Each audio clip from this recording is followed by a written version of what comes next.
भगवद गीता गीता सार चैप्टर 1 के पहले 23 श्लोक। नमस्कार दोस्तों, भगवद गीता के ज्ञान पर असंख्य लोगों ने काम किया है। जाने कितनी ही गीता आपने सुनी भी होगी, परंतु मैं प्रधान अब आपके सामने प्रस्तुत कर रहा हूँ भगवद गीता की एक और व्याख्या। क्या विशेष है इस गीता में? गीता में अगर कुछ विशेष है तो वह है श्री कृष्ण। बाकी हम सब निमित्त है, साधन है, लेकिन यह मेरा खास प्रयास है कि हमारे आज के जमाने में यह ग्रंथ हमें रास्ता दिखाए, आसानी से गीता को हम सब समझ पाए और अपने रोजमर्रा के जीवन में इसका उपयोग कर पाए। अत प्रथमोध्याय अर्जुन विषाद योग। दोनों सेनाओं के प्रधान शूरवीरों और अन्य महान वीरों का वर्णन। धृतराष्ट्र उवाच धर्मक्षेत्रे कुरुक्षेत्रे संवेता युयुत्स्व मामका पांडवाश्च किम कुर्वत। संजय 1-1। इसका अर्थ यह है, धृतराष्ट्र बोले, हे संजय, धर्मभूमि कुरुक्षेत्र में एकत्रित युद्ध की इच्छा वाले मेरे और पांडु के पुत्रों ने क्या किया। 1 संजय उवाच दृष्ट्वा तु पांडवानीकं व्यू दुर्योधनस्ता आचार्यमुपसंगम्य राजा वचनमब्रवीत। 1-2। इसका अर्थ यह है, संजय बोले, उस समय राजा दुर्योधन ने व्यूह रचना युक्त पांडवों की सेना को देखा और द्रोणाचार्य के पास जाकर यह वचन कहा, तू पश्यता पांडुपुत्र नामाचार्य महती चमोम व्यूढ़ा द्रुपद पुत्रेन तव शिष्येन धीमता। इसका अर्थ यह है, हे आचार्य, आपके बुद्धिमान शिष्य द्रुपद पुत्र धृष्टद्युम्न द्वारा व्यूहाकार खड़ी की हुई पांडुपुत्रों की इस बड़ी भारी सेना को देखिए। 3 अथ शूरा महेश्वासा भीमाजुन समायुधि युयुधानो विराटश्च द्रुपदश्च महार्था धृष्टकेतुश्च कितानः काशीराजश्च वीर्यवान पुरुजित कुन्तिभोजश्च शाब्यश्च नरपुंगवः युधामन्युश्च विक्रांतोत्तमजाश्च वीर्यवान सौभद्रो द्रौपदेयाश्च सर्वैव महार्था। इसका अर्थ यह है, इस सेना में बड़े बड़े धनुषों वाले तथा युद्ध में भीम और अर्जुन के समान शूरवीर सात्यकी और विराट तथा महारथी राजा द्रुपद, धृष्टकेतु और चेकितान तथा बलवान काशीराज पुरुजित कुंतिभोज और मनुष्यों में श्रेष्ठ शाव्य पराक्रमी युधामन्यु तथा बलवान उत्तमौजा सुभद्रा पुत्र अभिमन्यु एवं द्रौपदी के 5 पुत्र, ये सभी महारथी हैं। 4-6 अस्माकं तु विशिष्टा ये तान्ने बोध द्विजोतम नायिका मम सैन्यस्य संज्ञात तानब्रवीमीते। इसका अर्थ यह है, हे ब्राह्मण श्रेष्ठ, अपने पक्ष में भी जो प्रधान हैं उनको आप समझ लीजिए। आपकी जानकारी के लिए मेरी सेना के जो सेनापति हैं उनको बतलाता हूँ। 7 भवान भीष्मश्च कर्णश्च कृपश्च समितिंजयः अश्वत्थामा विकर्णश्च सौमदत्तिस्तथैवच। इसका अर्थ यह है, आप द्रोणाचार्य और पितामह भीष्म तथा कर्ण और संग्राम विजयी कृपाचार्य तथा वैसे ही अश्वत्थामा, विकर्ण और सोमदत्त का पुत्र भूरिश्रवा। 8 अन्ये च बहवः शूरा मदर्थे त्यक्तजीविताः नाना शस्त्र प्रहरणाः सवे युद्ध विशारदाः। इसका अर्थ यह है, और भी मेरे लिए जीवन की आशा त्याग देने वाले बहुत से शूरवीर अनेक प्रकार के शस्त्रास्त्रों से सुसज्जित और सबके सब युद्ध में चतुर हैं। 9 अपर्याप्तम तदस्माकं बलम भीष्माभिरक्षितम पर्याप्तम त्विद्मे तेषां बलम भीमाभिरक्षितम। इसका अर्थ यह है, भीष्म पितामह द्वारा रक्षित हमारी वह सेना सब प्रकार से अजेय है और भीम द्वारा रक्षित इन लोगों की यह सेना जीतने में सुगम है। 10 अयनेषु च सर्वेषु यथाभागम वस्थिताः भीष्मेवाभिरक्षन्तु भवन्तः सर्वैः। इसका अर्थ यह है, इसलिए सब मोर्चों पर अपनी अपनी जगह स्थित रहते हुए आप लोग सभी निसंदेह भीष्म पितामह की ही सब ओर से रक्षा करें। 11 दोनों सेनाओं की शंख ध्वनि का वर्णन। तस्य संजनयन हर्ष कुरुवृद्धः पितामहः सिंहनादम विनद्योचे शंख दद्मो प्रतापवान। इसका अर्थ यह है, कौरवों में वृद्ध बड़े प्रतापी पितामह भीष्म ने उस दुर्योधन के हृदय में हर्ष उत्पन्न करते हुए उच्च स्वर से सिंह की दहाड़ के समान गरज कर शंख बजाया। 12 ततः शंखाश्च भैर्यश्च पन्वान्गोमुखाः सहस्वाभ्यहन्यन् स शब्दस्तुमुलो भवत्। इसका अर्थ यह है, इसके पश्चात शंख और नगाड़े तथा ढोल, मृदंग और नरसिंगे आदि बाजे एक साथ ही बज उठे। उनका वह शब्द बड़ा भयंकर हुआ।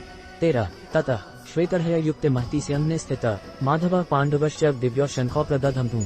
इसका अर्थ यह है, इसके अनंतर सफेद घोड़ों से युक्त उत्तम रथ में बैठे हुए श्री कृष्ण महाराज और अर्जुन ने भी अलौकिक शंख बजाए।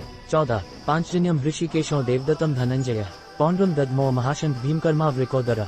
इसका अर्थ यह है, श्री कृष्ण महाराज ने पांचजन्य नामक, अर्जुन ने देवदत्त नामक और भयानक कर्म वाले भीमसेन ने पौंड्र नामक महाशंख बजाया। 15 अनंत विजय राजा कुंती पुत्रो युधिष्ठिरः नकुला सहदेवश्च सुघोषमणि पुष्पको। इसका अर्थ यह है, कुंती पुत्र राजा युधिष्ठिर ने अनंत विजय नामक और नकुल तथा सहदेव ने सुघोष और मणिपुष्पक नामक शंख बजाए। 16 काश्यश्च परमेश्वासः शिखंडी च महार्थः धृष्टद्युम्नो विराटश्च सात्यकिश्च प्राजितः द्रुपदो द्रौपदेयाश्च सर्वशः पृथिवीप्ते सौभद्रश्च महाबाहुः शंखान दद्मोः पृथक पृथक। इसका अर्थ यह है, श्रेष्ठ धनुष वाले काशीराज और महारथी शिखंडी एवं धृष्टद्युम्न तथा राजा विराट और अजेय सात्यकी, राजा द्रुपद एवं द्रौपदी के 5 पुत्र और बड़ी भुजा वाले सुभद्रा पुत्र अभिमन्यु, इन सभी ने, हे राजन, सब ओर से अलग अलग शंख बजाए। 17-18 स घोषो धार्तराष्ट्राणा हृदयानि व्यदारयत नभशिच पृथ्वी चैर तुमुलो व्यनुनादयन। इसका अर्थ यह है, और उस भयानक शब्द ने आकाश और पृथ्वी को भी गुंजाते हुए धार्तराष्ट्रों के अर्थात आपके पक्ष वालों के हृदय विदीर्ण कर दिए। 19 अर्जुन का सैन्य परीक्षण, गांडीव की विशेषता। अर्जुन उवाच अथ व्यवस्थितान् दृष्ट्वा धार्तराष्ट्रान् कपिध्वजः प्रवृत्ते शस्त्र संपाते धनुरुद्यम्य पांडवः ऋषिकेशम तदा वाक्यमिदमाह महीते सेनयोरुभयो मध्ये रथ स्थापयमेच्युत। इसका अर्थ यह है, हे राजन, इसके बाद कपिध्वज अर्जुन ने मोर्चा बांधकर डटे हुए धृतराष्ट्र संबंधियों को देखकर उस शस्त्र चलने की तैयारी के समय धनुष उठाकर ऋषिकेश श्री कृष्ण महाराज से यह वचन कहा, हे अच्युत, मेरे रथ को दोनों सेनाओं के बीच में खड़ा कीजिए। 20-21 यावदेतान् निरीक्ष्य योद्धुका मानवस्थितान् कर्मया सह योद्धव्यमस्मिन् रणसमुद्यमे। इसका अर्थ यह है, और जब तक कि मैं युद्ध क्षेत्र में डटे हुए युद्ध के अभिलाषी इन विपक्षी योद्धाओं को भली प्रकार देख न लूं कि इस युद्ध रूप व्यापार में मुझे किन किन के साथ युद्ध करना योग्य है, तब तक उसे खड़ा रखिए। 22 योत्स्यमानान्वीक्ष्य यतेत समागताः धार्तराष्ट्रस्य दुर्बुद्धिर्युद्धे प्रिय चिकीर्ष्वः।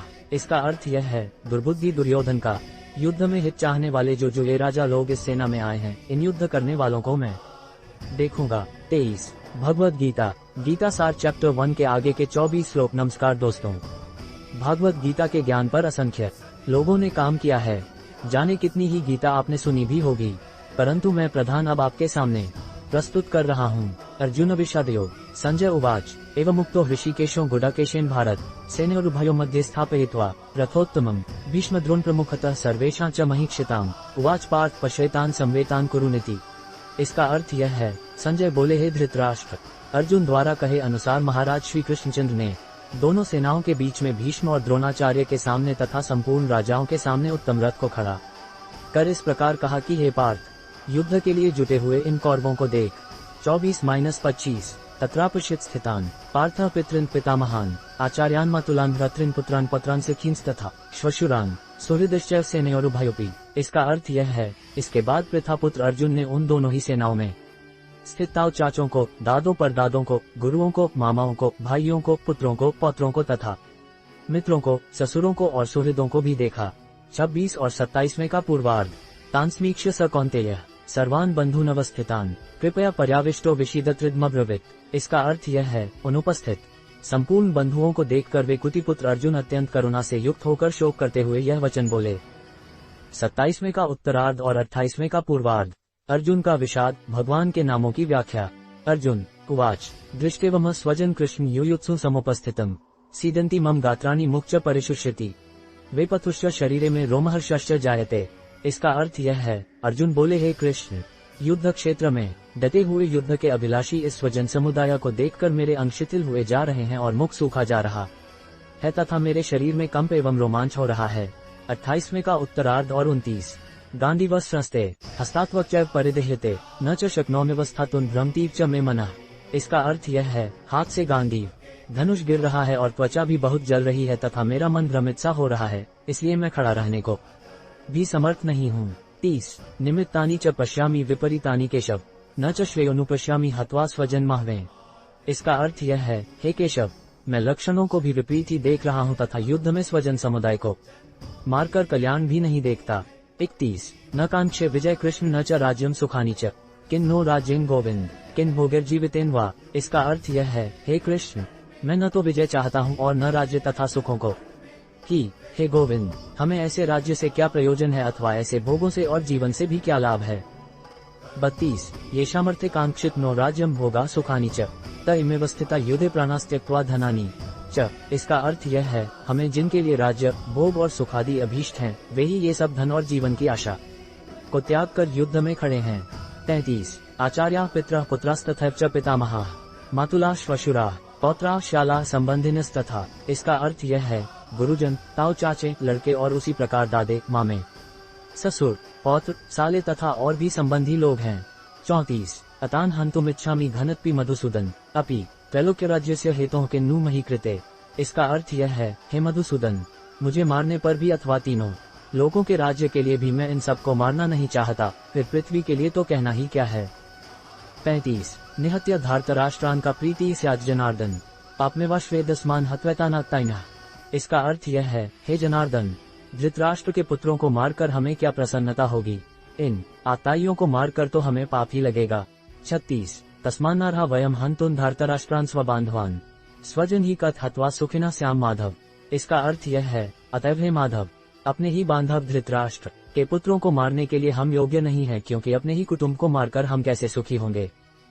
37 यद्यप्येते न पश्यन्ति लोभोपहच्चेत्सः कुलक्षयकृत दोषं मित्रद्रोहे च पातकम् तथ न गेयमस्माभिः पापादस्मान् निवर्तितुम् कुलक्षयकृत दोष प्रपश्यद्भिर्जनार्दन। इसका अर्थ यह है, यद्यपि लोभ से भ्रष्टचित हुए ये लोग कुल के नाश से उत्पन्न दोष को और मित्रों से विरोध करने में पाप को नहीं देखते, तो भी हे जनार्दन, कुल के नाश से उत्पन्न दोष को जानने वाले हम लोगों को इस पाप से हटने के लिए क्यों नहीं विचार करना चाहिए। 38-39 कुलक्षये प्रणश्यन्ति कुलधर्माः सनातनाः धर्मे नष्टे कुलम कृत्स्नम धर्मोभिभवत्युत। इसका अर्थ यह है, कुल के नाश से सनातन कुल धर्म नष्ट हो जाते हैं तथा धर्म का नाश हो जाने पर संपूर्ण कुल में पाप भी बहुत फैल जाता है। 40 अधर्माभिभवात् कृष्ण प्रदुष्यन्ति कुलस्त्रियः स्त्रीषु दुष्टासु वार्ष्णेय जायते वर्णशंकरः। इसका अर्थ यह है, हे कृष्ण, पाप के अधिक बढ़ जाने से कुल की स्त्रियां अत्यंत दूषित हो जाती हैं, और हे वार्ष्णेय, स्त्रियों के दूषित हो जाने पर वर्णशंकर उत्पन्न होता है। 41 संकरो नरकाय कुलग्नाना कुलस्य च पतंती पितरों केशा लुप्त पिंडोत्क क्रिया। इसका अर्थ यह है, वर्णशंकर कुलघातियों को और कुल को नरक में ले जाने के लिए ही होता है। लुप्त हुई पिंड और जल की क्रिया वाले अर्थात श्राद्ध और तर्पण से वंचित इनके पितर लोग भी अधोगति को प्राप्त होते हैं। 42 दोषरतः कुलग्नाना वर्णशंकर कारकैः उत्साद्यन्ते जाते धर्माः कुलधर्माश्च शाश्वताः। इसका अर्थ यह है, इन वर्णशंकर कारक दोषों से कुलघातियों के सनातन कुल धर्म और जाति धर्म नष्ट हो जाते हैं। 43 उत्सन्न कुल धर्माना मनुष्याना जनार्दन नरकेनियत वासो भवतीत्यनुशुश्रुम। इसका अर्थ यह है, हे जनार्दन, जिनका कुल धर्म नष्ट हो गया है, ऐसे मनुष्यों का अनिश्चित काल तक नरक में वास होता है, ऐसा हम सुनते आए हैं। 44 अहो बत महत्पापम कर्तुं व्यवसिता वयम यद्राज्य सुखलोभेन हन्तुं स्वजन्मुद्यता। इसका अर्थ यह है, हाँ शोक, हम लोग बुद्धिमान होकर भी महान पाप करने को तैयार हो गए हैं, जो राज्य और सुख के लोभ से स्वजनों को मारने के लिए उद्यत हो गए हैं। 45 यदि माम प्रतिकारम शस्त्रम शस्त्रपाण्य धार्तराष्ट्रारणे हन्युस्तन में क्षेमतर भवेत्। इसका अर्थ यह है, यदि मुझ शस्त्र रहित एवं सामना न करने वाले को शस्त्र हाथ में लिए हुए धृतराष्ट्र के पुत्र रण में मार डाले तो वह मारना भी मेरे लिए अधिक कल्याणकारक होगा। 46 संजय उवाच एवं मुक्त्वार्जुनः संख्ये रथोपस्थ उपाविशद विसृज्य सशर चापम शोक संविघ्न मानसः। इसका अर्थ यह है, संजय बोले, रणभूमि में शोक से उद्विग्न मन वाले अर्जुन इस प्रकार कहकर बाण सहित धनुष को त्याग कर रथ के पिछले भाग में बैठ गए। 47